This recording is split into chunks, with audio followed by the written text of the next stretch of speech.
नंदुरबार जिल्ह्यात हरे रामा हरे कृष्णाच्या गजर करीत भगवान जगन्नाथाच्या निघालेल्या रथयात्रेत शेकडो भाविक सहभागी झाले होते। वरुण राजाच्या साक्षीने निघालेल्या या रथयात्रेचे शहरात ठिकठिकाणी स्वागत करण्यात आले। विविध मान्यवरांनी सहभागी होत मनाचा रथ देखील ओढला। सायंकाळी 7 वाजता संजय टाउन हॉल येथे रथयात्रेचा समारोप करण्यात आला।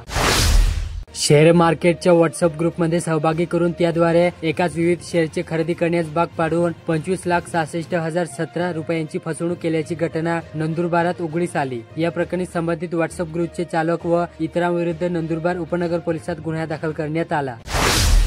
अक्कलकुवा ते मोलगी हा रस्ता नव्याने करण्यात आल्याने सोय झाली असली तरी या मार्गावरील देवगई घाट आणि इतर भागात पावसाळ्यात भूस्खलन होत असते। त्यामुळे रस्त्याचे तर नुकसान होतेच, परंतु अनेक दिवस वाहतूक ठप्प होत असते। ही बाब लक्षात घेता मार्गावरील डोंगर उतारावर भूस्खलन प्रतिबंधक उपाययोजना राबवल्या जात आहेत।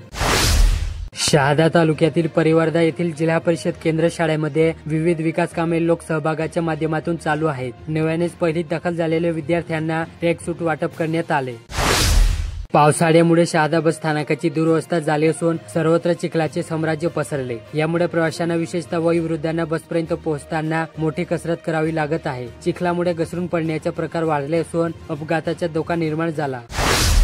अक्कलकुवा तालुक्यातील केलखाडी येथील नदीवर पूल नसल्याने त्या परिसरातील डोंगरपाड्यातील शालेय बालके व ग्रामस्थ झाडाच्या फांदीचा आधार घेत मोठी जीवघेण्या कसरत करीत नदी पार करतात। मात्र शासन प्रशासन अनलॉक प्रतिनिधी त्यांच्या दळणवळणासाठी पुलाचा प्रश्न मार्गी लावत नसल्याने तीव्र नाराजी केली जात आहे।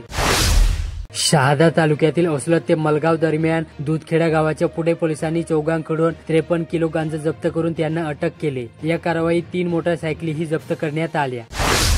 पावसाळ्यात तापी नदीला पूर आल्यानंतर येणाऱ्या आपत्तीवर मात करण्यासाठी असलेल्या यांत्रिकी बोटीची दुरवस्था झाली। पावसाळा सुरू झाल्यानंतरही ही बोट अडगळीत पडली असून तिची दुरुस्ती करण्याची मागणी होत आहे।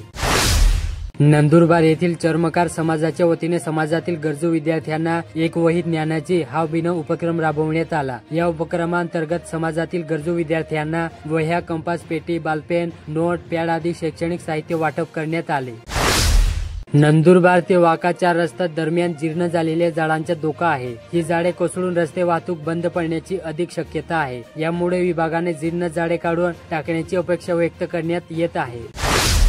नंदुरबार येथील GT पाटील कनिष्ठ महाविद्यालयातील विद्यार्थिनींना शासनाकडून मिळणाऱ्या मानव विकास मिशन योजनेअंतर्गत व अहिल्याबाई होळकर योजनेअंतर्गत मोफत ST पास शाळा महाविद्यालयात वाटप करण्यात येत आहे। त्यामुळे पासेस प्राचार्य डॉ. MJ रघुवंशी यांच्या हस्ते विद्यार्थिनींना वितरित करण्यात आले। दडगाव येथील महाराज जनार्दन पोहऱ्या वडवी कला, वाणिज्य व विज्ञान महाविद्यालयाच्या विद्यार्थी विकास विभागाच्या विद्यमाने वृक्षारोपण करण्यात आले। नंदुरबार तालुक्यातील वावद येथील केडी गावित माध्यमिक विद्यालयात ज्ञान संवर्धन प्रकल्प कार्यक्रम घेण्यात आला। नंदुरबार तालुक्यातील राजापुरा गावाजवळ शिवण नदीवर नव्याने पूल बांधण्यात आल्याने वाहनधारक व नागरिकांची सोय झाली। पूर्वी या ठिकाणी तडफरशी होती। या फरशीवरून पुराचे पाणी जात असल्याने गावाचा संपर्क तुटत होता।